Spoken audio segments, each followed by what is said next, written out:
মনিটরের সামনে যারা আছেন, এখন দেখছেন এবং আগামীতে যারা দেখবেন, বাংলা রিপোর্ট আয়োজিত বাংলা সংলাপ আজ ও আগামী, তাদের সবাইকে শুভেচ্ছা এবং স্বাগত।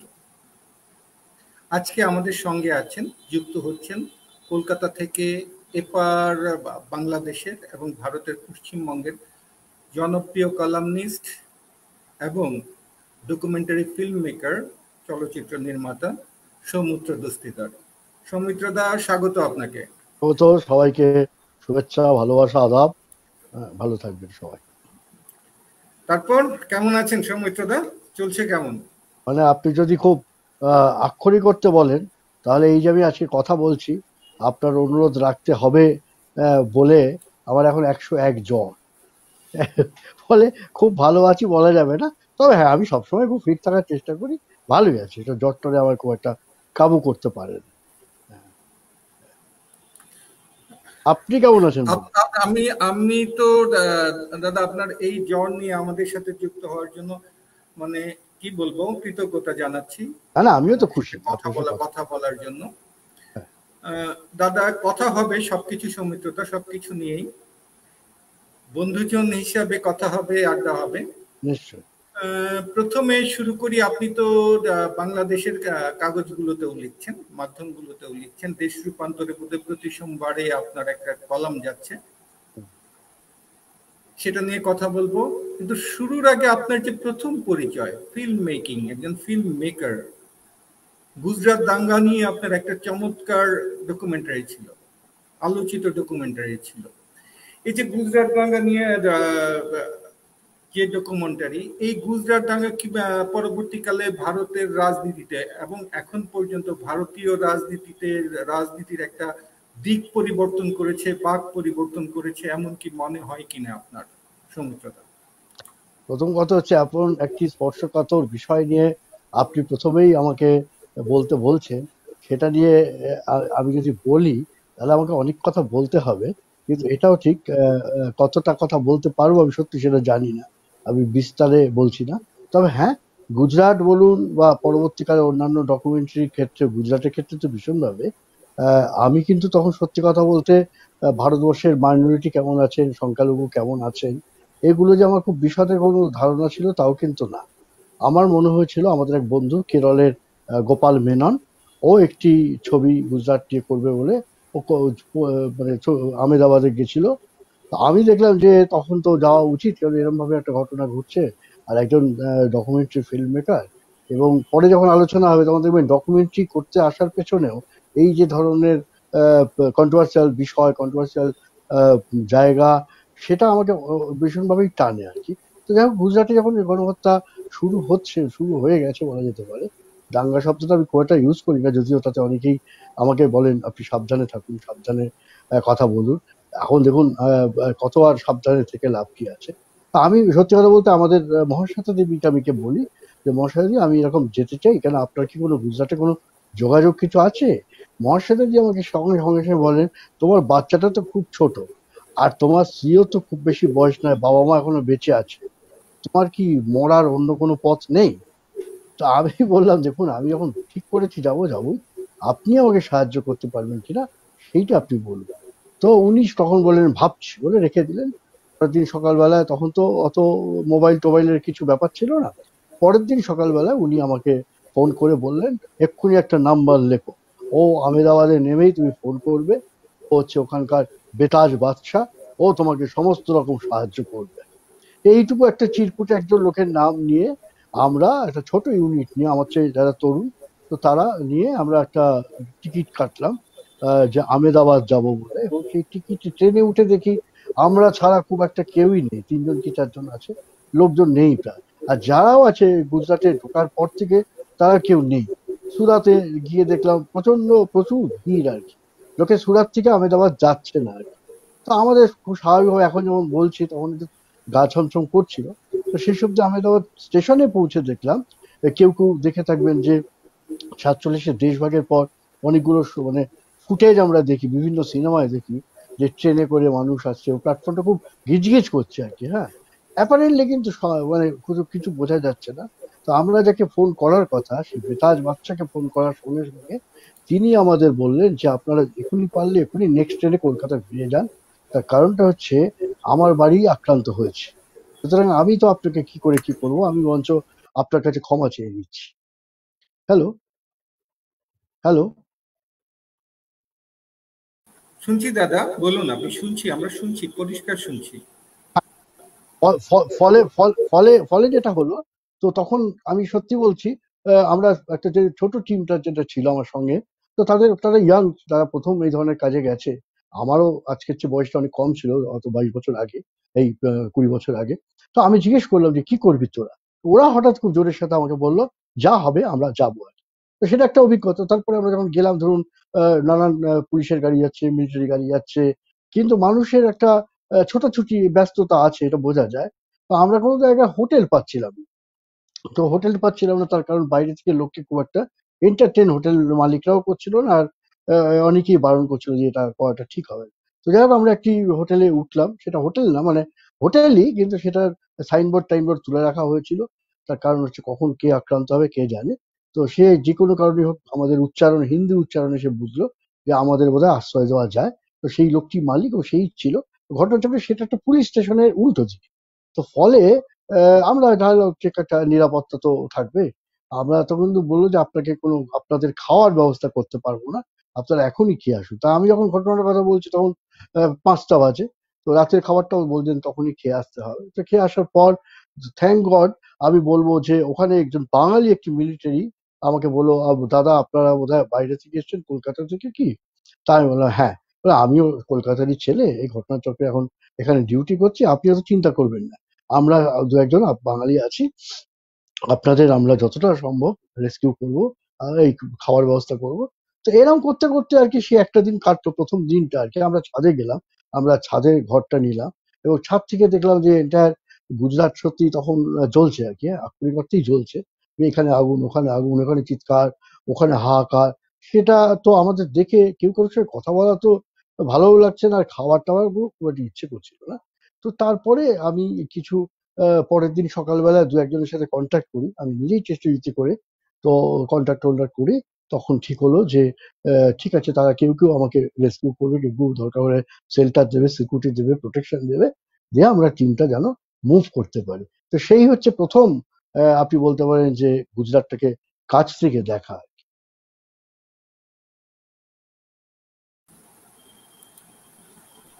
এইটা তো গেল আপনার ডকুমেন্টারি ইতিহাসটা। আমার আরেকটু প্রশ্ন সম্পর্ক ছিল দাদা, যে ভারত তো একটা সেকুলার রাষ্ট্র ছিল, ধর্মনিরপেক্ষ রাষ্ট্র ছিল। এই গুজরাট দাঙ্গার পরে যা হলো, আস্তে আস্তে কি ভারতে সেই সেকুলার অবস্থান বা সেকুলার রাজনীতির ক্ষেত্রে কোনো নৈতিক পরিবর্তন ঘটেছিল কিনা, প্রশ্নটা এমন ছিল দাদা। না দেখুন, এটা তো আমি ব্যক্তিগতভাবে সবসময় যেটা বলি, যেটা নিশ্চিত আমাদের দুটো মাইলস্টোন বলা যেতে পারে। যে মাইলস্টোন একটা যদি আপনি ওই 91 সালের বাবরি প্রসঙ্গ আনেন, তারপরে কিন্তু গুজরাট। তো গুজরাট কিন্তু অবশ্যই এক ধরনের ল্যাবরেটরি ছিল আর কি, যে একসঙ্গে কি করে মুভ করা যায়, একসঙ্গে কি করে আগুন লাগানো যায়, একসঙ্গে কি করে সন্ত্রস্ত করে দেওয়া যায়, বলা যেতে পারে ওই সময় থেকে কিন্তু এই যে ফিয়ার সাইকি যেটা, সেইটা কিন্তু আমার আমার নিজের ধারণা গুজরাট থেকে হয়েছিল। 2 আর 3 হচ্ছে যে অবশ্যই, যে ধরুন বলা যেতে পারে যে একটা আজকের ভারতের যে রাজনীতি, তার সূচনা পর্ব, তার একটা অধ্যায়ের সূচনা পর্ব নিশ্চিত গুজরাট। জি দাদা, আপনার আরেকটা বক্তব্য নিয়ে কথা বলি। আপনার একটা বক্তব্য ছিল যে এরকম যে আহ, শাসকদের বিরুদ্ধে অন্যদের কথা বললে কিছু হয় না, কিন্তু সংখ্যালঘু হিসেবে পরিচিত যারা মুসলমান, তারা কথা বললে তাদের রক্ষে থাকে না।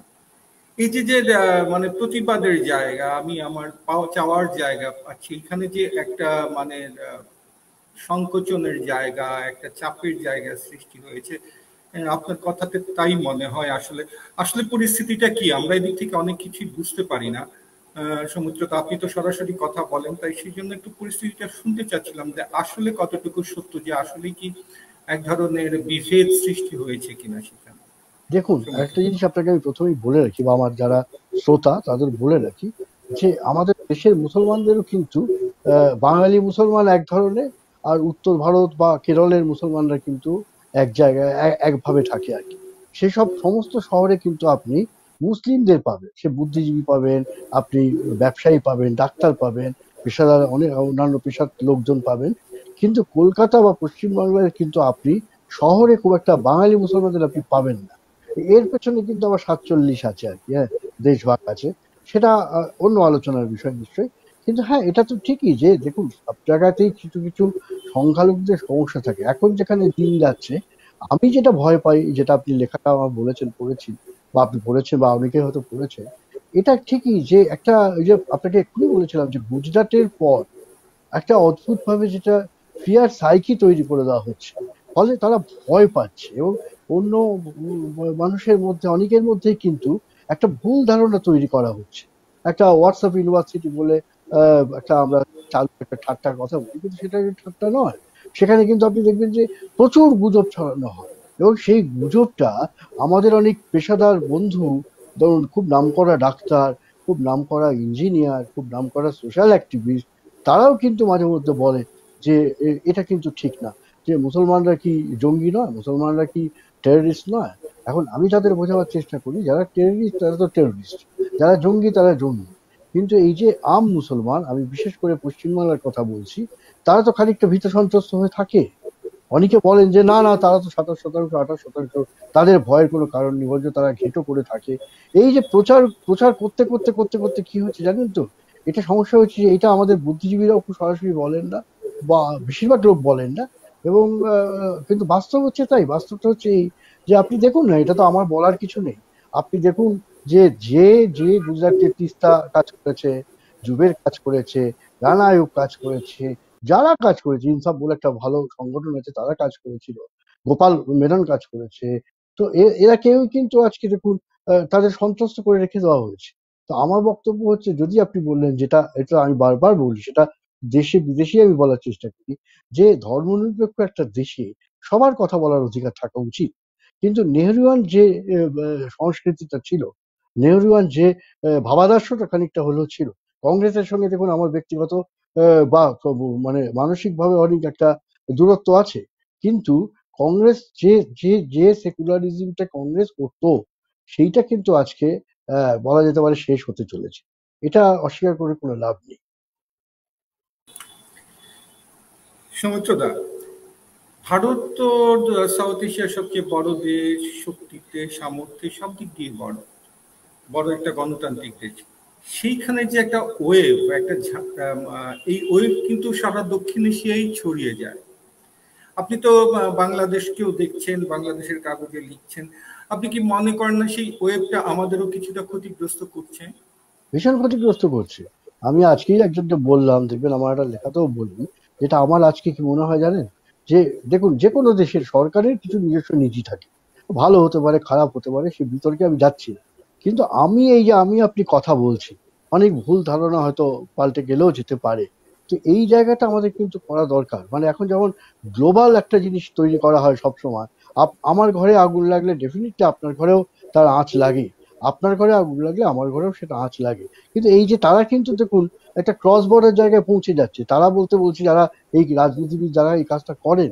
কিন্তু যখন আমরা চেষ্টা করতে পারতাম যে এই একটা গ্লোবাল পলিটিক্সটাকে আমরাও অন্তত এই দক্ষিণ এশিয়ার যে জনগণ আছে, এই যে আপনি যেমন একটা নামকরা সাংবাদিক, আপনার একটা প্রভাব আছে, আমারও হয়তো কিছুটা চেনা পরিচিতি আছে, হ্যাঁ, এমন পাকিস্তানের কোনো সেকুলার অনেক বন্ধু বান্ধব আছে, তারা করাচি ইউনিভার্সিটি বা অন্যান্য জায়গায় পড়াচ্ছে।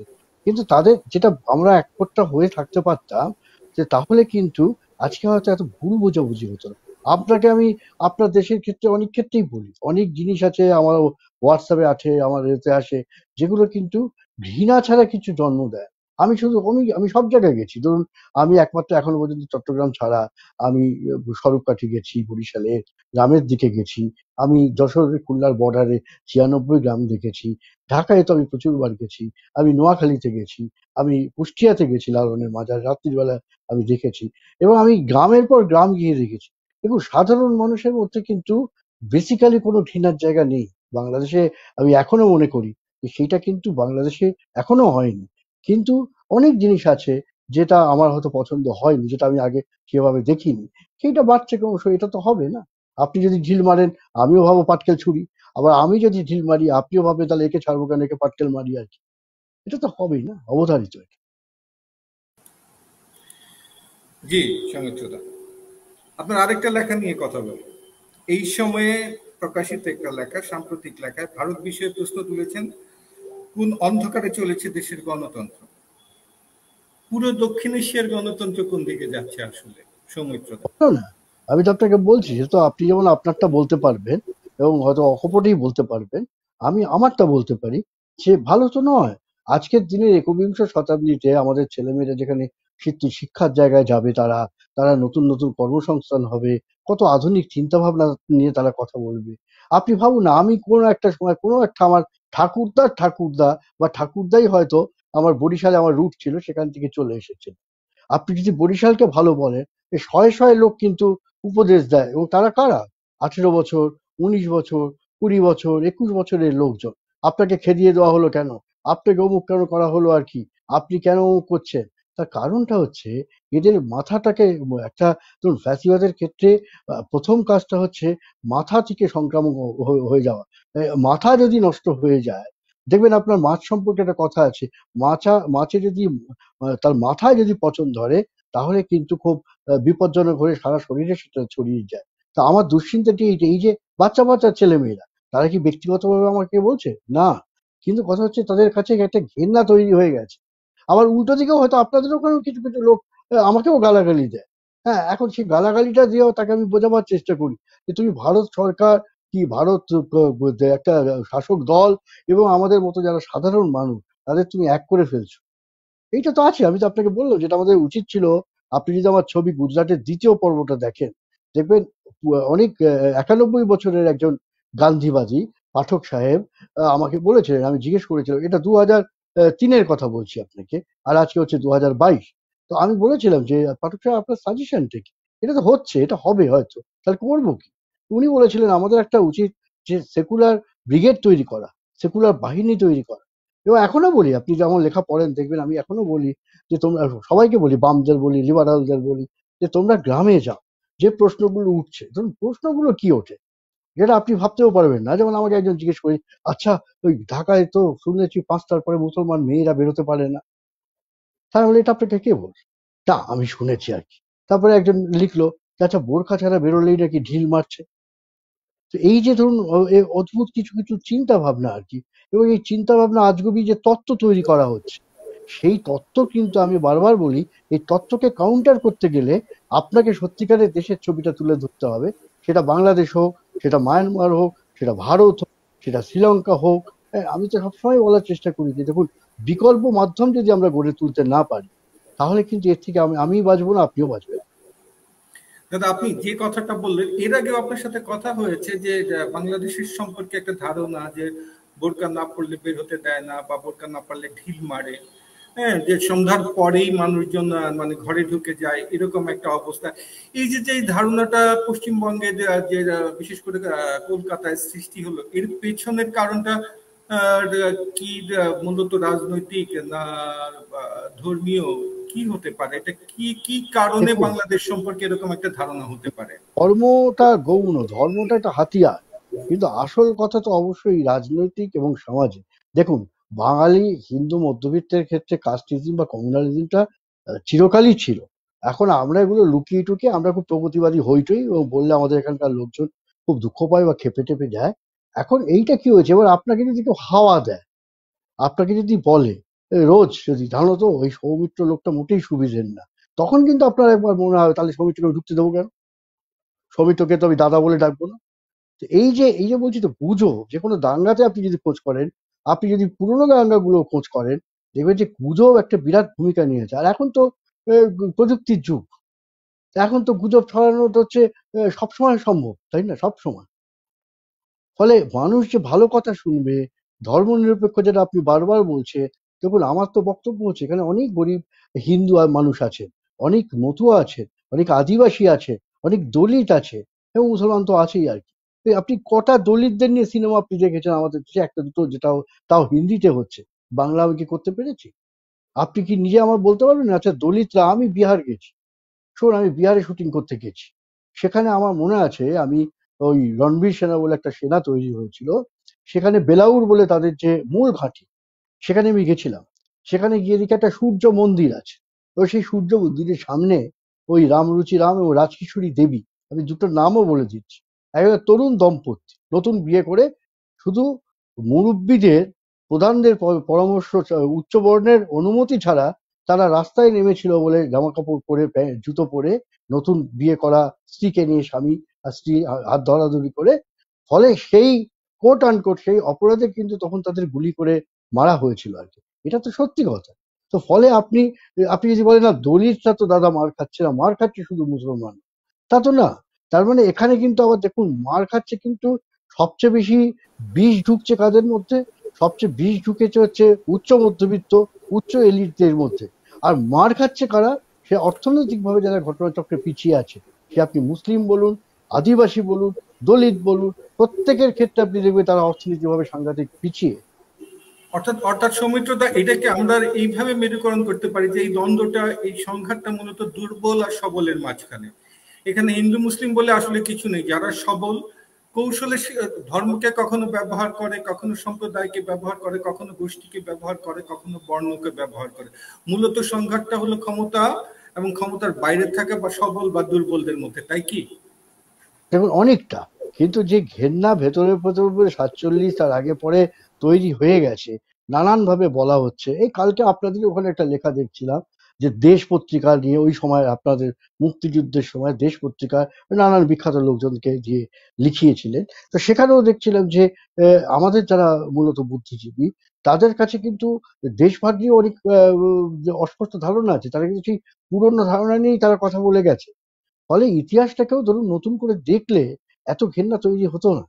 কিন্তু আমাদের মধ্যবিত্তরাও কি করেছি, আমরা ইতিহাস বোধটা তখনই মানে বাড়িয়েছি যখন আমাদের প্রয়োজন হয়েছে, কিন্তু আমরা সত্যি কথা বলতে ভয় পাই, ভয় পেয়েছি। এই যে ভয় দাদা, এই যে ভয়ের যে জায়গাটা, এই ভয়ের জায়গাটা তো পরম্পরায় তৈরি হয়েছে। ধরেন কলকাতায় একটা জিনিস, পশ্চিমবঙ্গে একটা জিনিস দেখেছি, ভারতের একটা জিনিস, বাংলাদেশের কোনো টিভি চ্যানেল ভারতে ঢুকছে না, দেখতে পাচ্ছে না। যার ফলে আমরা যেমন আপনাদের দেখে, আপনাদের টিভি চ্যানেল দেখছি, আপনাদের জীবন সম্পর্কে কিছুটা হলেও ধারণা করতে পারছি, কিন্তু আমাদের যে খবর চ্যানেল কোনো কিছুই ঢুকছে না, আমাদের কাগজগুলো যাচ্ছে না। আপনার কাগজ আমি হয়তো বাংলাদেশ থেকে পাচ্ছি, কিন্তু আমাদের সব কাগজ আপনারা পাচ্ছেন না। টিভি চ্যানেলগুলো যাচ্ছে না, খবর যাচ্ছে না, এর ফলে একটা ভুল ধারণার সৃষ্টি হচ্ছে আর কি। কিন্তু এই যে না যাওয়ার পেছনেও হয়তো একটা রাজনীতি আছে, যে না, বাংলাদেশের ব্যাপারগুলো যেন জানতে না পারে। সেই বাংলাদেশকে জুজু দেখিয়ে, ভয় দেখিয়ে, যেমন আপনি বললেন যে বোরকা না পারলে ঢিল দেয় এখানে, যেটা বাংলাদেশে চিন্তাই করা যায় না। এই ধরনের কিছু নাই। যা ঘটে খুবই সামান্য বিচ্ছিন্ন ঘটনা, যেটা মানে দুই একটা না হঠাৎ না কাল। যদি না না যদি ঘটেও, আমি আপনাকে ইচ্ছা, যদি ঘটে সেটা তো আপনারা প্রতিবাদ করছে, কেউ প্রতিবাদ করছে না সেটা তো না, তাই না? হ্যাঁ, সবাই প্রতিবাদ করছে এটা। হ্যাঁ, সেটাই বলছি। বলুন। সেটাই আর কি, যে এইটার পেছনে কি কোনো রাজনীতি আছে, যে বাংলাদেশের জুজু দেখিয়ে কেউ আপনাদের পশ্চিমবঙ্গের সুবিধা নিতে চাচ্ছে, এমন কিছু আছে কিনা? না না, আপনি আমাকে উল্টো দিক দিয়ে যদি আমি আপনাকে প্রশ্ন করি, আপনি যে কোনো আপনার বাংলা বইয়ের দোকানে ঢাকাতে যদি যান, তাহলে আপনি দেখবেন থরে থরে আমাদের লেখকদের বই আপনার ওখানে সাজানো আছে। জি, আছে, আছে। হ্যাঁ, আমি কারোর নাম বলতে চাইছি না। তো আছে, তারা খুব খুশি হয়, হয়তো কেউ বলে যে এটা তো পাইরেসি, কিন্তু অনেক মূল লেখাও তো গেছে ওখানে। কিন্তু আপনি আমার বলুন না, আমাদের এখানে আপনি একটা মানে সাধারণ ক্ষেত্রে শিক্ষিত বাঙালি, কোট আনকোট শিক্ষিত বাঙালিকে আপনি আহমেদ ছপার নাম জিজ্ঞেস করুন তো, আপনি জাকির তালুকদারের নাম জিজ্ঞেস করুন তো, যে কতজন তারা এটা বলবেন যে হ্যাঁ এটা গোগ্রাসে গিলবো? ওই একজন দুজন। ঘটনাচক্রে ইলিয়াসের কথা করে আমরা জেনেছি, তাও সেটাও খানিকটা নবারুণ ভট্টাচার্য বা অন্যদের কারণে। আর আপনি আমার নামগুলো দেখান পরপর। আপনি সিনেমা, বাংলা সিনেমার কতদিন হয়ে গেল, সত্যজিৎ রায় শতবর্ষ নিয়েও তো আমরা কথা বলছি, খুব স্বাভাবিক। তরুণবাবু মারা গেছেন এবং তরুণবাবুর ছবি নিয়েও এখন নতুন করে কথা বলছি। আপনি আমাকে বলুন যে কজন অভিনেতা অভিনেত্রী, হ্যাঁ, উঠে এসেছে মুসলিম ঘর থেকে, আদিবাসী ঘর থেকে। এটা আসলে আমি বলতে চাইছি কি জানেন দাদা, এটা আমাদের একটা mental block. Right. Mental block. এই মেন্টাল ব্লকটাকে যতক্ষণ আপনি যদি না সরাতে পারেন, তাহলে আপনি আমি এইসব কে রাজনীতির জন্য দায়ী, কে অর্থনীতির দায়ী, কি সাংস্কৃতিক আধিপত্যটা আমাদের ক্ষেত্রে খুব গুরুত্বপূর্ণ। এবং দাদা সাংস্কৃতিক এটাকে কি আধিপত্য, শুধু মেন্টাল ব্লক বলবেন? এটাকে কি শুধু মেন্টাল ব্লক বলবেন? এই যে দেখেন আপনি আহ, বলছেন সরাসরি একজন ভারতের মানুষের, পশ্চিমবঙ্গের মানুষের, যে আমাকে প্রশ্ন করছেন যে আপনাদের ওখানে বই পাওয়া যায়, কিন্তু এখানে আপনাদের খুব বেশি হলে ইলিয়াস গিয়েছেন অথবা হুমায়ুন গিয়েছেন, আমাদের খুব বেশি হলে। এর বাইরে জাকির তালুকদারের কথা বলেন, মইনুল হাসান সাবের আছেন, আমাদের আমাদের অনেক ভালো, অনেকে অনেকে ভালো লিখেন, যাদের মানে যাদের প্যারালাল হয়তো পশ্চিমবঙ্গে নেই। এমন লেখকদের লেখাও এখনো যায়নি সেখানে। এটা কি শুধু মেন্টাল ব্লক, না এর পিছনে কোনো, আমি যেটা জানতে চাচ্ছিলাম যে এর পিছনে অন্য কিছু আছে? শুধু মেন্টাল ব্লকে তো এতটুক বাধা দেওয়ার কথা না, যে এখন গ্লোবাল একটা বিশ্ব যেখানে একসাথে থাকতে যাচ্ছে, সেখানে পাশাপাশি দুটো ভূখণ্ডের মধ্যে এইভাবে মেন্টাল ব্লকের কারণে শুধু আটকে থাকবে সবকিছু। দাদা আপনার কি মনে না হয়? এটা আমার তো মনে হয় যে মেন্টাল ব্লক, তার সাথে ধরুন সাংস্কৃতিক আধিপত্য একটা তো বটেই, যে আমরা সুপিরিয়ার, আমরা যেটা জানি তার বাইরে অন্য কেউ সেভাবে জানতে পারে না। এটা আপনি যদি শুধু বাংলাদেশের প্রেক্ষিতে যদি নাও ধরেন, আপনি আসামে যান, আসামেও দেখবেন সেখানে কিন্তু বাংলা বইয়ের একটা গুরুত্ব আছে, কিন্তু আমরা কি অসমীয়া বই পড়ি? আপনি মারাঠি সাহিত্যিকদের জিজ্ঞেস করবেন, তারা কিন্তু কিছু না রবীন্দ্রনাথ শরৎচন্দ্রের কথা বলে যাবে আপনাকে, হ্যাঁ। কিন্তু আমরা কি মারাঠি চর্চা করছি? আমরা কি মারাঠি সাহিত্যিকদের কথা বলি? আমি আপনাকে বলছি, যেমন প্রামাণ্য বা তথ্যচিত্র নির্মাতা হিসেবেও এখন দক্ষিণ ভারতে প্রচুর ভালো সিনেমা হচ্ছে। আপনি যদি ডকুমেন্টারিটাও দেখেন, আমি কিন্তু ফিচারের কথা বলছিও না, কিন্তু দেখবেন সেই ডকুমেন্টারি গুলো আমরা কিন্তু সেভাবে দেখার সুযোগটা এখানে তৈরি হচ্ছে না। তার মানে কি, এক ধরনের একটা যে centralisation of culture, centralisation of economy, centralisation of power, এইটা কিন্তু আমাদের আস্তে আস্তে ঘিরে ধরছে। যে বহুত্ববাদী ভারত যেটা আপনি শুরু করেছিলেন, আমিও কিন্তু, আমি যে লড়াইটা করি সিনেমাতে বলুন, লেখাতে বলুন, এই বলাতে বলুন, সেটা কিন্তু এই বহুত্ববাদী ভারত থেকে খোঁজা। কেন, অনেকের সাথে অনেকের মিল থাকতে পারে, অনেকের সাথে মিল নাও থাকতে পারে, কিন্তু আমি আপনাকে পছন্দ করি না বলে আমি আপনার মুখটা বন্ধ করে দিব, সেটা যে পৃথিবীর যে দেশেই হোক, আমার মনে হয় প্রতিবাদ করা উচিত। এবং প্রতিবাদ কারা করবে বলুন? আমরা যারা একটু আধটু হয়তো পরিচিতি আমাদের আছে, তো তারা, তাদের করা উচিত। এ কথা বলতে বলতে রাত ভোর হয়ে যাবে দাদা।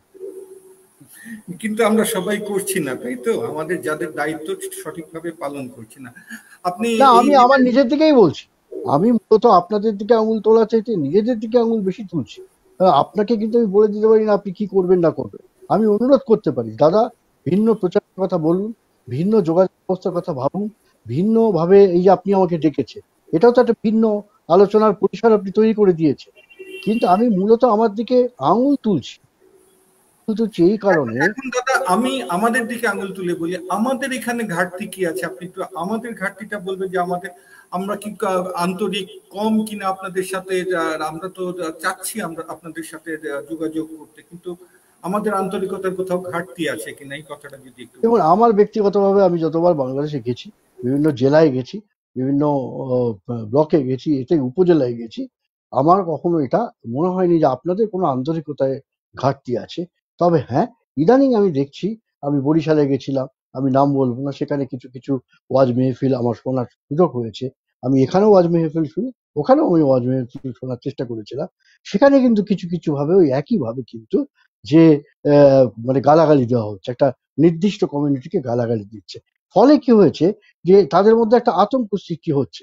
দেখুন, বাঘের মতো একটা শক্তিশালী পশুও কিন্তু চট করে নিয়ে আক্রমণ করে না। আক্রমণ সে তখনই করে যে যখন ভয়ে থাকে। তো ফলে এইটা, এই ভয়টা দূর করার ক্ষেত্রে আপনাদের অনেক বেশি ইতিবাচক ভূমিকা নিতে হবে। এছাড়া কিন্তু আমাকে যদি ব্যক্তিগতভাবে জিজ্ঞেস করেন, আমি তো সত্যি কথা বলতে, আপনি যদি আমার ফেসবুক টেসবুকও দেখেন, দেখবেন বাংলাদেশে প্রচুর লোক, এমনকি আমি যে কালকে যে লেখা আপনি বলেছেন, আমার একজন বন্ধু লেখক আমার দাদা দাদা করে, বলছেন দাদা আপনাকে অনুরোধ করবো আপনি এসব লিখবেন না, আপনি বই লিখুন, আপনি অন্য কিছু লিখুন। তার কারণ কি, সে আমাকে ভালোবাসে, সে আমাকে শ্রদ্ধা করে। ফলে এইটা আমার চোখে পড়েনি। আমার স্ত্রী গেছি, আমরা রাজশাহীতে গেছি, আমরা সবচেয়ে বেশি অবিভক্ত বাংলায় সবচেয়ে পুরনো পুজো হচ্ছে তাহিরপুরের রাজা কংসনারায়ণের পুজো।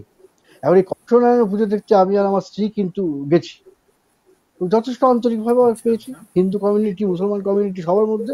বাংলাদেশে একটা কোনো ফেস্টিভ্যাল আপনি দেখান যেখানে আমি যাইনি, 21শে ফেব্রুয়ারি বলুন, পয়লা বৈশাখ বলুন, ঈদ বলুন, দুটো ঈদ বলুন, দুর্গাপুজো বলুন, দুর্গাপুজো ভাসান বলুন, আমি প্রত্যেকটা গেছি।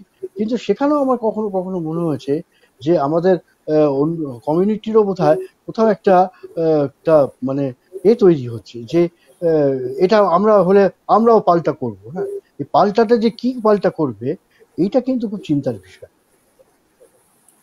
আসলে দাদা, এটা এইটা এইটা বোধহয় আমাদের সাউথ এশিয়ার, বিশেষ করে ভারত বাংলাদেশের মতো দেশগুলিতে দুটো শ্রেণীর সৃষ্টি হয়েছে। একটা হলো উগ্র সেকুলার, আরেকটা হলো উগ্র ধর্মবাদী। একটা নিরপেক্ষ, আরেকটা হলো ধর্মপেক্ষ। দুটোই এক্সট্রিমিস্ট। এই এক্সট্রিমিজম, দুদিক থেকে এক্সট্রিমিজম, যে আমার সংস্কৃতিকে বিলোপ করতে হবে, সে চিন্তা করতেছে না সব বিলোপ করে আমার মাঝখানে ঢুকতে হবে। কিন্তু এই যে সাংস্কৃতিক বৈচিত্র্য আলাদা আলাদা, এটাই তো চিহ্নিত করার ব্যাপার। কিন্তু এগুলোরে গুলিয়ে একসাথে করে ফেলার চেষ্টাও এক ধরনের এক্সট্রিমিজম। এটা কি আপনার মনে হয় কিনা? হয়তো। ধরুন আমি গ্রামের পর গ্রাম যাই, আপনি যদি পশ্চিমবাংলায় আসেন, নিশ্চয়ই আপনি এসছেনও, আমি গ্রামের পর গ্রাম আপনাকে বলে দিতে পারি। বুনিয়াদপুর বলুন, দিনাজপুরে রতুয়া বলুন, চাঁচল বলুন, ইংরেজি বাজার বলুন, লালগোলা বলুন, লালবাগ বলুন, নামের পর নাম বলতে পারি। সেখানে ম্যাক্সিমাম হচ্ছে মুসলিমরা থাকে আর কি। তারা কিভাবে আছে আমাদের খুব কম লোক আমরা দেখতে চাই না। শুনুন, আপনি আমাকে তখনই শ্রদ্ধা করবেন, ভালোবাসবেন যখন বিপদের দিনে আমি আপনাকে অন্তত একটা ফোন করে বলবো, ভালো আছেন তো ভাই? কিন্তু আমাদের সমস্যা কি, আমরা গালাগালি দিই, আমরা ভালোবাসতে চাই না। আমি অনেক ওয়াজ মেহফিলে যাই, আমি অনেক ঈদগাতে গিয়ে কথা বলি আর কি। এবং আমি কোনোদিনই ধরুন ধর্মের জায়গা থেকে বলিও না, আমি বলার চেষ্টা করি কিন্তু এই তার অর্থনৈতিক জায়গা, তার সাংস্কৃতিক জায়গা। কিন্তু আমি মনে করি না যে গরিব মুসলমান সে নামাজ পড়ছে তার জন্য তাকে সে সাম্প্রদায়িক। এটা আমাদের ধরুন আমাদের এখানে একটা চেনা ধারণা আছে যে মুসলমান হচ্ছে অনেক বেশি ধর্মান্ধ, আমরা হচ্ছে উদার। এই যারা উদার বলছে, আমাদের মতো যারা অনেক আমাদের বন্ধু বান্ধব যারা, সেই উদাররা কিন্তু নিয়ম করে মন্দিরে যায়, নিয়ম করে তারা অনেক শিষ্টাচার পালন করে।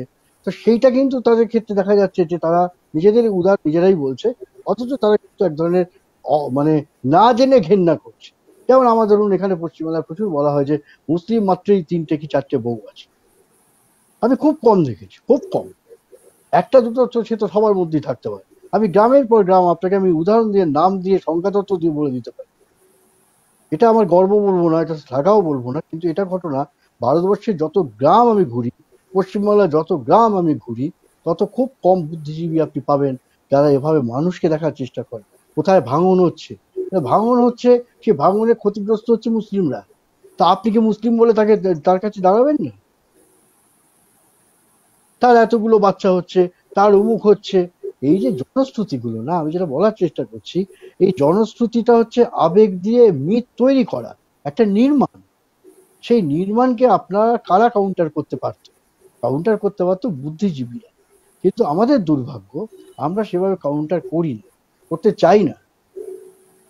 সেটার জন্য এই মেন্টাল ব্লক বলেছে, যেটা আগেও ছিল। আপনি জানেন যে হিন্দু মুসলমান সম্পর্কের ক্ষেত্রে আগেও কিছু কিছু জায়গা ছিল, কে ছায়া মারাবে, কে কার পানি খাবে, কি পানি খাবে না। শেখ মুজিবের আত্মজীবনীতেও লেখা আছে যে তার অনেক বন্ধু তার সেই বাড়িতে যাওয়ার পরে তাদের নেমে আসতে হচ্ছে, দুঃখ পেয়েছে, বন্ধুটা কাঁদতে কাঁদতে বলেছে তুমি আর যেও না আমার বাড়িতে, তোমাকে অপমান করবে।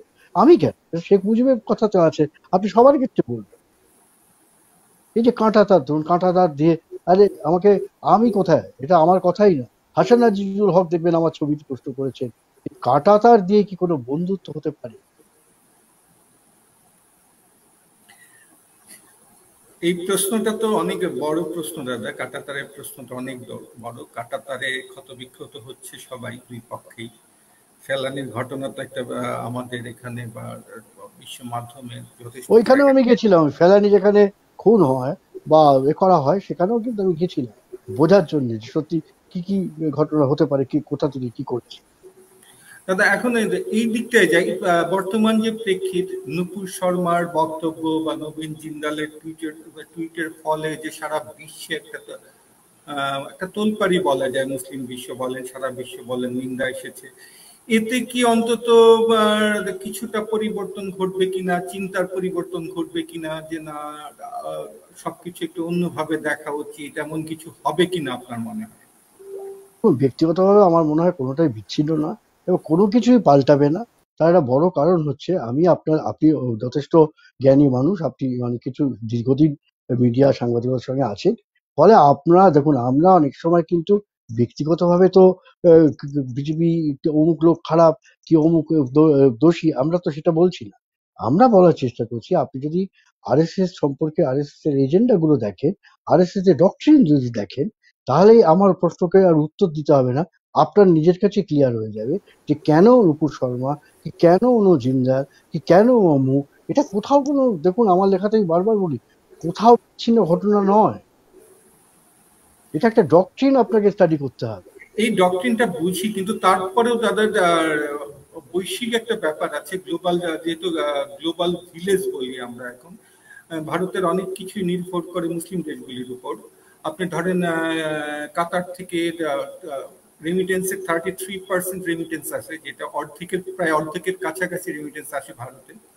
এবং মুসলিম দেশগুলিতেই মোটামুটি 80% রেমিটেন্স আছে মুসলিম দেশগুলোর থেকে।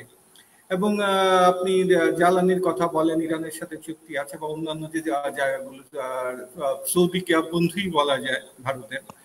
কারণ ভারতের কোনো রাজনৈতিক ব্যাপারে কখনো এতদিন ধরে অনেক কিছুই ঘটেছে, কখনো মুসলিম বিশ্ব নাক গলায়নি, কিন্তু এইবার প্রথম একটা ধাক্কা খেলো।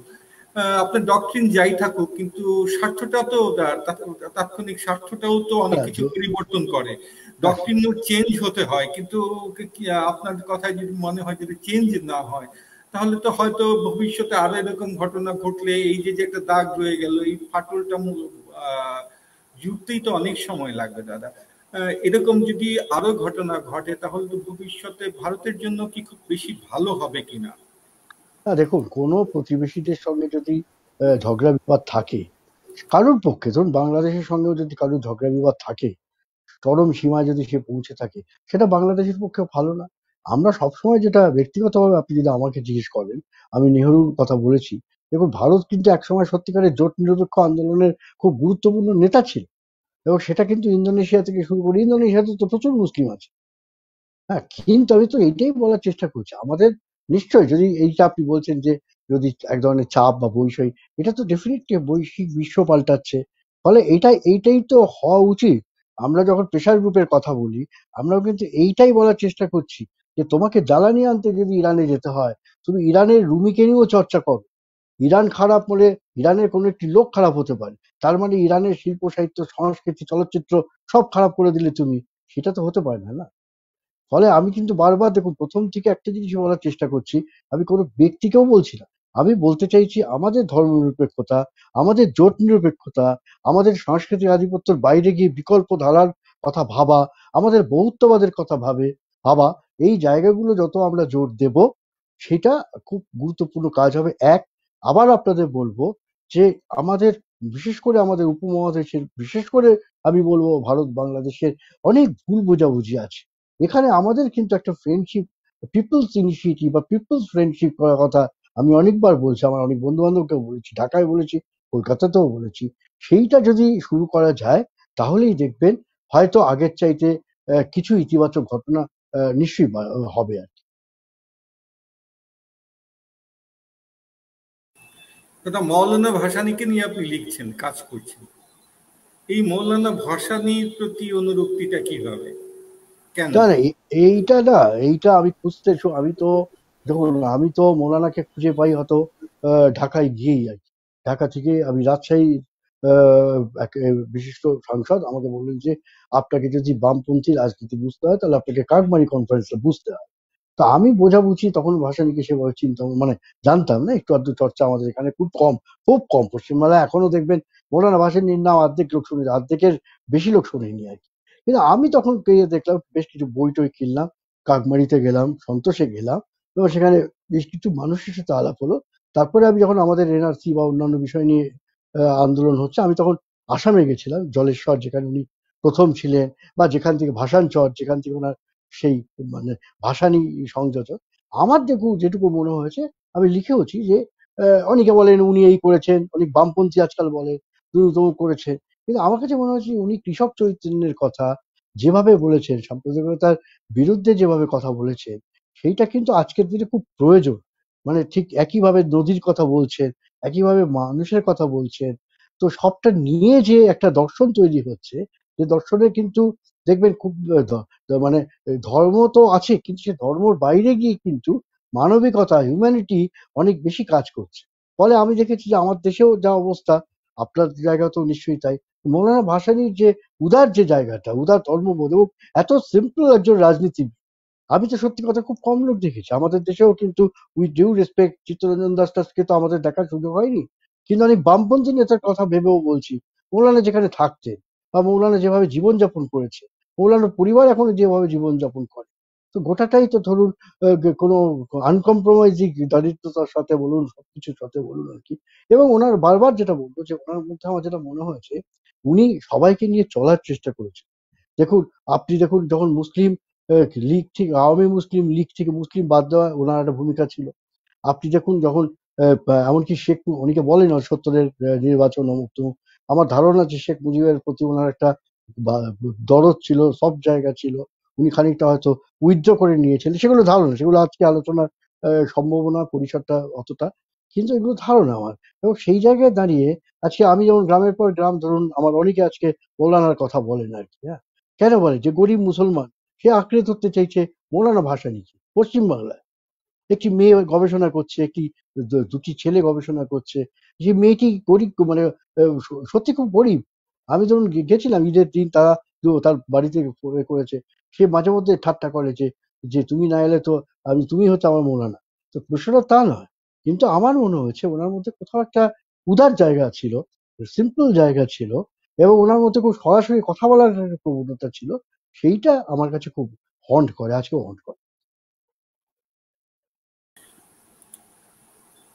আপনি এক জায়গায় আপনার একটা লেখার এক জায়গায় মাদ্রাসা পড়ুয়া একটা শিশুর কথোপকথন তুলে দিয়েছিলেন, যে শিশু বলছে যে তাকে বাড়ি থেকে শিখিয়ে দেওয়া হচ্ছে ধর্মযুদ্ধের কথা, শিখিয়ে দিচ্ছে যে বিধর্মীদের বিরুদ্ধে ধর্মযুদ্ধ করতে হবে, এবং এরকম একটা ধারণা যে মাদ্রাসার বাচ্চারা যারা পড়ে তারা একটা পশ্চাৎপদ চিন্তা থাকে।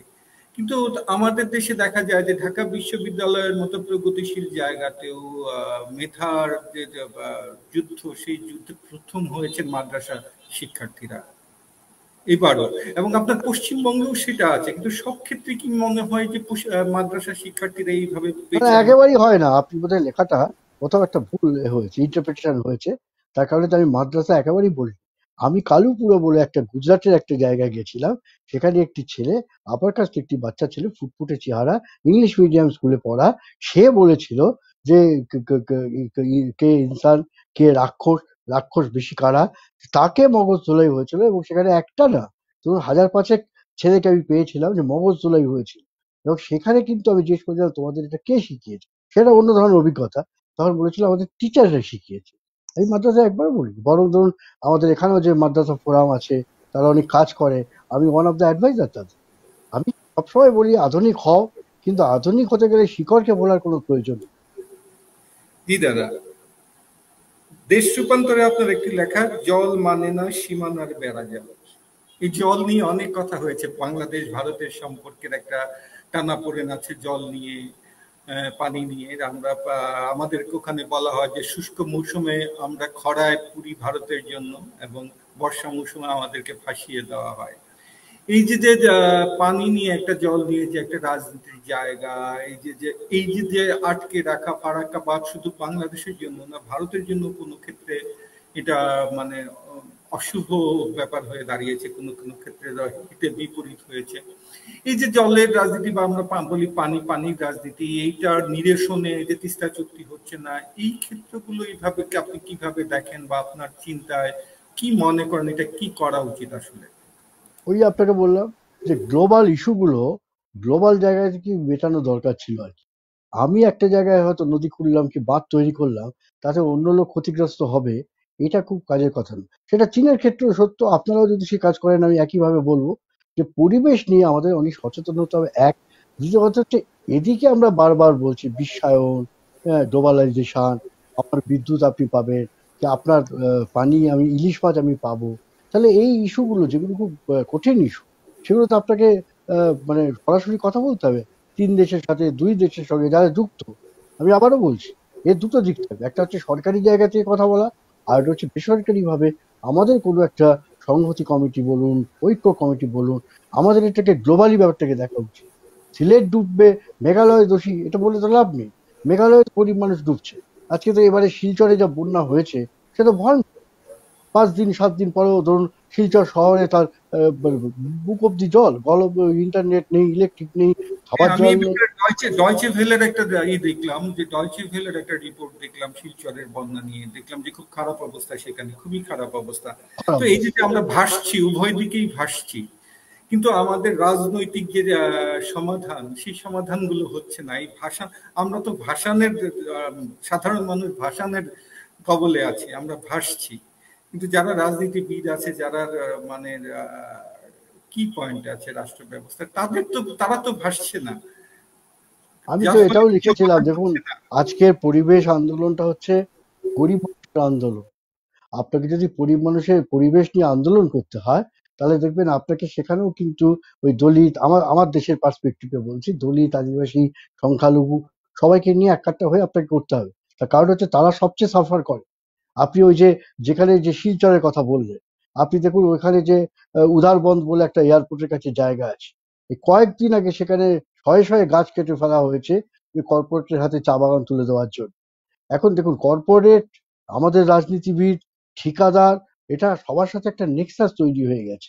এই লড়াইটা সেই জন্য খুব কঠিনতম কাজ। কিন্তু এই কঠিনতম কাজটাকে সহজ করা যেতেই পারে। সেটা হচ্ছে আমাকে আর আপনাকেও কিন্তু হাত মেলাতে হবে। আপনি বাংলাদেশে চিৎকার করলেন, আমি ভারত থেকে চিৎকার করলে হবে না। আপনাকে একটা সমন্বয় গড়ে তুলতে হবে। সেই সমন্বয় করে আপনাকে প্রেশার তৈরি করতে হবে আর কি। প্রেশারটা কিসের? যে হ্যাঁ, ধর্মনিরপেক্ষ দেশ চাই, আমরা অবশ্যই ভাষা শিল্প সাহিত্যের বিকাশ চাই, এবং পরিবেশ নিয়ে যা ক্ষতিগ্রস্ত হচ্ছে সেটা আন্তর্জাতিক স্তরে আলোচনা করে মেটাবাসকে কথা ভাবতে হবে আর কি। কোনো প্রতিবেশী তো আমার শত্রু নয়, কেন শত্রু হবে? মানুষ, গরিব মানুষ, কি ইভেন আমেরিকার বিরুদ্ধে আমরা কথা বলি, মৌলানা ভাসানী বলতেন আমরাও বলি সাম্রাজ্যবাদ, অমুক তমুক হ্যান ত্যান, কিন্তু আমেরিকার গরিব মানুষ কি খুব অপরাধী? তারা তো অপরাধী নয়। তা আবার দেখুন, আপনি বললেন যে মৌলানা ভাসানীকে কেন ভালো লাগে, সেটা একটা বড় কারণ হচ্ছে উনি বারবার বলতেন যে তত্ত্ব হচ্ছে জালিম আর মুসলিম। আপনি কোন দিকে আছেন, আপনি কোন পথে থাকতে চাইছেন? আপনি জালিমের পক্ষ নিচ্ছেন না আপনি মুসলিমের পক্ষ নিচ্ছেন? এই থিওরির কারণেই কিন্তু আমি মনে করি যে এই থিওরিটা আজকে আমাদের কাছে খুব গুরুত্বপূর্ণ থিওরি আর কি। আমি আপনার সঙ্গে এতক্ষণ কথা বলছি নট বিকজ যে আপনি মুসলমান, আপনি আমার সঙ্গে কতক্ষণ কথা বলছেন নট বিকজ আমি হিন্দু। আমরা কথা বলছি তার কারণ হচ্ছে আমরা দুজনে বন্ধু, এবং বন্ধু হয়ে আমরা সমস্যার সমাধান করতে চাইছি। আমরা ভাবছি ইতিবাচকটা কি। নেতিবাচক কথা তো সবাই বলে, হলো ইতিবাচকটা কি করতে পারি? সেখানে দেখুন মুসলমান আর হিন্দু বলে কিছু থাকছে না, সেখানে খ্রিস্টান বলেও কিছু থাকছে না, বুদ্ধিস্ট বলে কিছু থাকছে না। জায়গাগুলো আমাদের বুঝতে হবে। আমরা যদি না বুঝি, আজকে হয়তো পানিতে ভেসে যাবেন, খরাতে চলে যাবেন, কি অন্য কেউ দাঙ্গা হাঙ্গামাতে আপনারা আঘাতপ্রাপ্ত হবেন। সবার ক্ষেত্রে এটা সত্য। আপনি যদি আমাকে অনুমতি দেন আর একটা কিছু প্রশ্নের পর, কেন যেহেতু আমি জলাক্রান্ত, আমি জানি না সময়টা ঠিক আছে নাকি, মানে আপনি আমাকে যদি একটুখানি জলাক্রান্ত বলে রেহাই দেন তাহলে ভালো হয়। তবে একটা দুটো প্রশ্ন আপনি আপনি কি দাদা কি শেষ করতে চাচ্ছেন? না, আমি জানি না আপনাদের সময় কি না, সময় সময়। আছে, সময় আছে, আমাদের 10 মিনিট হাতে সময় আছে হ্যাঁ এখন। ঠিক আছে, 10 মিনিট আর কি। আচ্ছা আচ্ছা আচ্ছা, আপনি আপনি অসুস্থ হয়েও কথা বলছেন, না না, শেষের দিকে কথা চলে তো যাই। বলতে হবে না, কথাগুলো তো বলা উচিত। আমাদের দক্ষিণ এশিয়ার অর্থনীতির দিকে যাই একটু দাদা। যে শ্রীলঙ্কা আমাদের পাশের দেশ, প্রতিবেশী, আপনার প্রতিবেশী, আমার প্রতিবেশী, আমাদের আরেক অনেক বন্ধু আছে যে সেখানে। আজকে শ্রীলঙ্কা দেউলিয়া হয়ে গেল। এই অজুহাত হিসেবে অনেকেই যে আপনি আমেরিকার কথা বলেন, যুদ্ধের কথা বলেন, ইউক্রেন ক্রাইসিসটাকে তুলে আনে, কিন্তু শ্রীলঙ্কার দেউলিয়ার পেছনে তো ইউক্রেন ক্রাইসিসের কোনো ছায়া ছিল না। তো সেই সময়ের আগেই শ্রীলঙ্কার অবস্থা খারাপ। এই যে আমাদের যে অনেকে বলেন যে চীনের ঋণ শ্রীলঙ্কাকে ডুবিয়েছে, যে আমাদের এখানে যে নানা প্রলোভন আমাদের দক্ষিণ এশিয়ায় চলছে, শ্রীলঙ্কার অর্থনীতির পরে আমাদেরও ব্যয় সংকোচনের একটা কথা উঠছে, নেপালে বিলাসদ্রব্য আমদানি বন্ধ হয়ে গেছে, ভারতেরও অর্থনীতির অবস্থা যে খুব বেশি ভালো নয়। এই যে গ্লোবালাইজেশনের একটা ধাক্কা বা ইউক্রেন যুদ্ধ বলেন, যেটাই বলেন, দক্ষিণ এশিয়ায় আজকে এই দেশগুলো কেন এই অবস্থায় হওয়ার কথা না, দক্ষিণ এশিয়ায় এত দ্রুত প্রভাব পড়ার কথা না, বা দক্ষিণ এশিয়ার আপনি গত বছরও 2021-এ শ্রীলঙ্কার অর্থনীতির অবস্থা যে ছিল, মাথাপিছু আয় যে ছিল, জিডিপি গ্রোথ যদি আমরা দেখি, সেই ক্ষেত্রে এরকম হওয়ার কথা না। কিন্তু এইভাবে আমাদের দেশগুলো কেন এত দ্রুত অর্থনীতির এই অবস্থা দাঁড়াচ্ছে, কি মনে হয় আপনার? অনেকগুলো কারণ আছে। এক হচ্ছে জিডিপি, আপনি বললে, কিন্তু জিডিপিটা হচ্ছে কি জানেন, ধরুন 100 টাকা, তা একজনের হাতে হচ্ছে 99 টাকা, আর ওই 1 টাকা হচ্ছে বাকি জনসংখ্যার কাছে। ফলে এই যে অদ্ভুত বৈষম্য, এটা দাঁড়িয়ে আছি হচ্ছে একটা ভুল জায়গায়। আপনি যদি আমাদের দেশের অর্থনীতির দিকে তাকান, তাহলে দেখবেন যে আমাদের অর্থনীতিবিদের, আমি শিল্পপতি দু একজনের নাম আমি বলবো না, হ্যাঁ, তা কিন্তু এটা কোনো ওপেন সিক্রেট, আজকের দিনে তো সবাই সবকিছু সংখ্যা তত্ত্ব পেয়ে যেতে পারে। তারা যে পরিমাণ ঋণ নিয়েছে আমাদের ব্যাংকগুলো থেকে, যদি কোনো কারণে তারা ঋণ পরিশোধ না করতে পারে, তাহলে এত উজ্জ্বল যে অর্থনীতি আপনি দেখছেন বা বলা হচ্ছে, ঢাক পেটানো হচ্ছে, সেটা কিন্তু তাসের ঘরের মতো ভেঙে পড়বে। ফলে এই যে গোটা জায়গাটা কিন্তু দাঁড়িয়ে আছে, কিন্তু খুব এক ধরনের, কি বলবো, একটা ফাটকা পুঁজির উপর। ওভারঅল কিন্তু পুঁজি পুঁজি কিন্তু আছে ক্রাইসিসে। শুন, আমরা দুদিন আগে আমরা প্রচুর আনন্দ করতাম যে সমাজতন্ত্র গেছে, তাহলে পুঁজি হচ্ছে একমাত্র ভবিষ্যৎ। কিন্তু পুঁজি কি সত্যি আজকে ভবিষ্যৎ? আপনাকে অন্য কিছু বিকল্প ভাবতে হতে পারে। পুঁজির হয়তো আরেকটুখানি distribution of labour, distribution of economy, distribution of man, সেগুলো ভাবতে হতে পারে আজ। কিন্তু আমরা যে পুঁজির কথা বলছি, সেটা যে কোনো দিন ওই তাসের ঘরের মতো ভেঙে পড়তেই পারে। এটা আমাদের, এইগুলোই তো ভাবনা, এগুলোই তো দুশ্চিন্তা। আপনি আমাদের করোনা দেখুন, আমাদের লকডাউন দেখুন, তারা সবচেয়ে ক্ষতিগ্রস্ত হয়েছে। এটার জন্য আপনি বলছেন আপনার চ্যানেলে বসে আমি বকবক করছি, তা তো না। এখন তো এইসব স্ট্যাটিস্টিক্স পাওয়াটা তো সহজ। যে কোনো লোকই খোঁজ করে দেখতে পারে যে সত্যি কত লোকে বেকার হয়েছে, কত এখনো পর্যন্ত বেকার আছে, কত লোকের সংসার ভেঙে গেছে। এদিক দিয়ে বোধহয় আমাদের দক্ষিণ এশিয়া বা এই যে অনুন্নত দেশগুলি বেশি ক্ষতিগ্রস্ত হয়েছে, কিন্তু সারা বিশ্বে দেখা গেছে হোম অফিসের ব্যবস্থা করেছে, তারা যেভাবেই হোক চালিয়েছে তাদের অর্থনৈতিক ব্যবস্থাটাকে সচল রাখার চেষ্টা করেছে। কিন্তু আমাদের সেইভাবে আমাদের প্রযুক্তির উন্নয়ন ঘটেনি, আমরা হোম অফিসের চিন্তা এখনো করতে পারি না সব না না, জায়গায়। আমাদের শিল্পপতিরা কিন্তু কেউ 10%, কেউ 20% লাভ করেছেন এই দুঃসময়, এই কঠিন সময়, যে সময় মানুষের শেষ হয়ে যাচ্ছে। এবার আপনি বলবেন যে আমাদের যে চেনা তত্ত্ব, যে ভাই ওরা তো লাভ করছে মানুষের জন্য, বাস্তব কি তাই? আমি কিছুদিন আগে বোম্বেতে গেছিলাম। আপনি যে কোনো মানুষকে দেখুন, বোম্বেতে যেতে বলুন, নিশ্চয়ই সেখানে বিরাট বিরাট প্যালেস আছে, 80 তলা 70 তলা আছে, হ্যাঁ, কিন্তু আপনি ঝুপড়ি বস্তি কত আছে দেখুন, মধ্যবিত্তের অবস্থা দেখুন। এবং সেখানে একটা সময় ছিল কিন্তু বামপন্থীদের গড় ছিল। আপনি জানেন যে সেখানে সংস্কৃতির একটা গুরুত্বপূর্ণ ভূমিকা নিয়েছিল কাইফি আজমি থেকে শুরু করে শাবানা আজমি, পরবর্তীকালে একে হাঙ্গাল, হ্যাঁ, প্রত্যেকে। কিন্তু আজকে আপনি দেখুন, সেখানে কিন্তু প্রতিবাদ করার মেরুদণ্ডটাই ভেঙে গেছে। এটা হচ্ছে আবার politics, politics of economy, politics of philosophy. যে পলিটিক্স হচ্ছে আপনাকে, আবারও বললাম, প্রথম শুরু করেছিলাম, আপনাকে যত ভয় পাইয়ে দেয়, আপনাকে যত ইনসিকিউর করে দেয়, তত কিন্তু আপনি আমার কাছে সারেন্ডার করবেন। আমি হচ্ছি প্রভু, আমি তখন লর্ড, আমি সরকার। আপনার কিন্তু কোনো রাস্তা নেই আমার কাছে সারেন্ডার না করে। ফলে এইটা হচ্ছে একটা সিস্টেম। কিন্তু দাদা, যত কিছুই হোক, যেভাবেই আমরা বলি না কেন, আমি যদি বাম রাজনীতির কথা বলি, ডান রাজনীতি, যে রাজনীতির বাইরেও কথা বলি, মানুষকে ভয় দেখিয়ে কি সবসময় শাসন করা সম্ভব কিনা? আমি তো বলি না, সব সময় তো নিশ্চয়ই সম্ভব না। যে কোনো সময় আপনার যদি পুরোপুরি অন্ধকারও নেমে আসে যে কোনো দেশ, দেখবেন সেখানে আলো আসবে। আমি ভীষণ ইতিবাচক। আজকে যে শ্রীলঙ্কা বোধহয় তারই প্রমাণ, রাজা পাকসের এই পতন বোধহয় সেই কথাই বলে আর কি। সব জায়গায় আপনি সব দেশেই দেখুন, মানুষের বিক্ষোভ কিন্তু দানা বাঁধছে। এখন ডিরেকশন কি হবে, নেতৃত্ব কে দেবে, কিভাবে দেবে, কোন পথে দেবে, সেটা নিয়ে অনেক আলোচনার বিষয়। কিন্তু আপনি যদি বলেন না ক্ষোভ তো নেই দাদা, সবাই খুব দারুণ আছে, সেটা ঠিক না। আমাদের এখানকার অনেক শিল্পপতি 1 কোটি কোটি টাকা তারা লাভ করে, কিন্তু আমি তো আবার বলছি, আপনি বোম্বে শহরে যান, এয়ারপোর্ট থেকে বেরোন, আপনি দেখবেন ঝুপড়ি কি।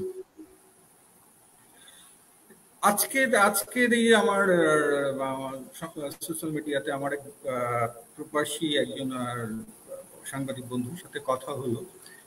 আমার বলছে যে এক সময় তো প্রতিবাদের একটা আগ্রহ কমে গেছে মানুষের। তো আমি উত্তরে বললাম খুব সম্ভবত আগ্রহ কমেনি, আমাদের জীবন এত কঠিন হয়ে গেছে। একসময় মধ্যবিত্তদের একটা সময় ছিল, একটা স্পেস বের করার, প্রতিবাদের জায়গা বের করার সময় ছিল। কিন্তু এখন জীবন এত কঠিন করে দেওয়া হয়েছে যে মানুষের সময় নেই। এবং এটা আপনি বললেন যে আতঙ্কটা ঢুকিয়ে দেওয়া হয়েছে, যে মানুষ একদিকে আতঙ্কিত, আরেকদিকে জীবনের পেছনে দৌড়াচ্ছে। এক মুহূর্ত সময় নষ্ট করলে এখন সময়টাকে পুরো টাকাতে রূপান্তরিত করা হয়েছে, যার ফলেই আজকে প্রতিবাদের জায়গা সৃষ্টি হচ্ছে না। এক সময় মধ্যবিত্ত সমাজ থেকে যে প্রতিবাদের জায়গাটা উঠতো, সেই জায়গাটা উঠছে না আর কি। এইভাবে এটাই আমার মনে হয়েছিল। আপনার কি তাই মনে হয় কিনা দাদা? হ্যাঁ, কিছুটা তো ডেফিনেটলি। ধরুন একটা সময় অক্লেশে লোকে প্রাণ দিত, যে কোনো ক্ষেত্রে। আপনি স্বদেশী আন্দোলন বলুন, আপনাদের বাংলা ভাষা আন্দোলন বলুন, পরবর্তীকালে মুক্তিযুদ্ধের কথা বলুন, অক্লেশে লোকে প্রাণ দিত। কিন্তু আজকে কিন্তু সব ক্ষেত্রেই দুবার ভাবে যে কোথায় যাব। সামাজিক পরিকাঠামোটা পাল্টে গেছে। আগে একজনের হয়তো 3জন ছেলে ছিল, একজন ছেলে রাজনীতি বা স্বদেশ প্রেম করলেও তাকে কেউ আপত্তি করতো না। এখন নিউক্লিয়ার ফ্যামিলি হয়ে গেছে। আপনি দেখুন, আমি কিন্তু যথেষ্ট এত কথা বলছি, কিন্তু হয়তো আমার মেয়ে যদি রাজনীতিতে যেতে চায়, আমি দুবার ভাব। এটা মধ্যবিত্তরাই তো করেছে, কৃষকের তো হারাবার কিছু নেই। যেখানে আবার ভাষা নিয়ে কথা আসি, দেখুন যারা হারাবার কিছু নেই, তাদের যদি আপনি জাগাতে পারেন, তাহলেই দেখবেন হয়তো আপনি কিছুটা দূর এগোতে পারেন। পিছিয়ে গিয়ে বসে গিয়েও তো কোনো লাভ নেই।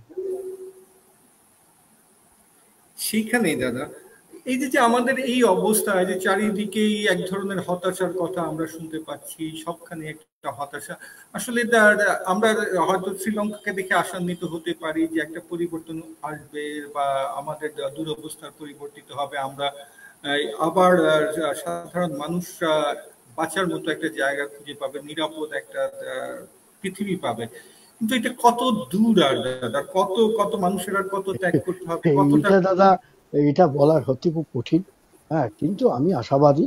এবং আপনি একটা জিনিস, আপনি যেহেতু দীর্ঘদিন সংবাদ মাধ্যমে আছেন, যে দেখবেন একটা কিন্তু যখন মানুষের জীবনে ক্রাইসিস আসে, যখন খুব কঠিন সংকট আসে, মানুষ যন্ত্রণা পায়। কিন্তু যখন তার মধ্যে থেকে সমাজের নানা রকম শিল্প সাহিত্য কিন্তু নতুন চেহারায় কিন্তু আহ, এগিয়ে আসে। হ্যাঁ, নানা ফর্ম ভাঙে, তারা নানা রকম কন্টেন্ট তাদের পাল্টে পাল্টে যায়। দেখুন, আমি শুরু করেছিলাম যে আমি যে ধরনের ছবি করার কথা বলি বা ভাবি, সেটা অনেকটাই কিন্তু আমি প্রভাবিত হয়েছিলাম 60s ল্যাটিন আমেরিকা দেখে।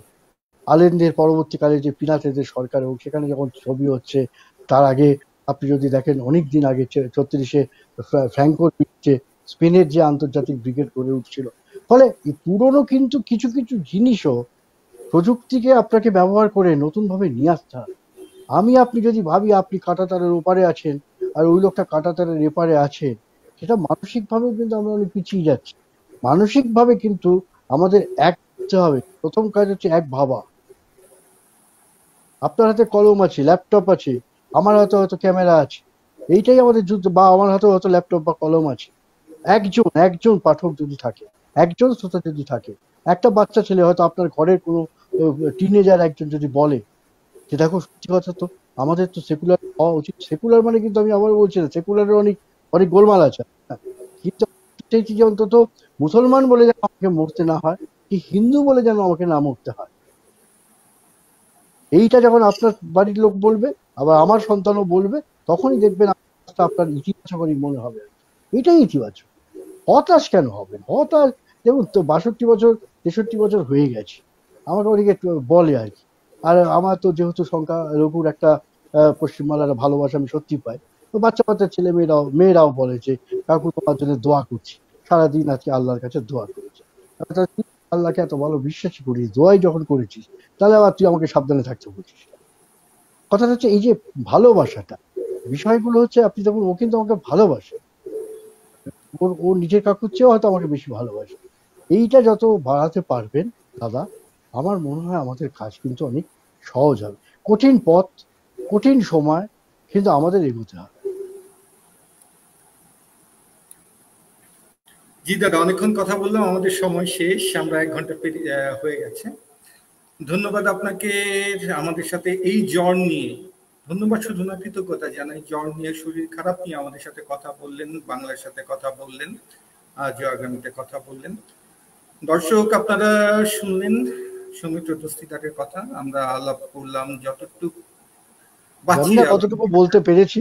আমিও কৃতজ্ঞ, আপনাদের সাথে একটা প্ল্যাটফর্মে নিজস্ব অনেক কথা শেয়ার করতে পারলাম আর কি।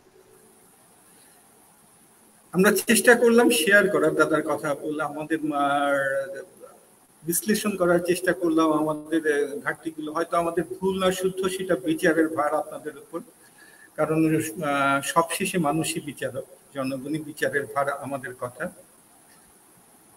আমরা আবার কথা বলবো আরো কোনো গুণীজন নিয়ে, আরো কোনো অনুষ্ঠানে। সে পর্যন্ত সবাই ভালো থাকবেন, সুস্থ থাকবেন। ধন্যবাদ সবাইকে, শুভরাত্রি। আবারও কৃতজ্ঞতা দাদা আপনাকে। আপনাদেরও সবাইকে, যারা শুনেছেন কষ্ট করে, তাদের সবাইকে ধন্যবাদ, আদাব, ভালো থাকবেন।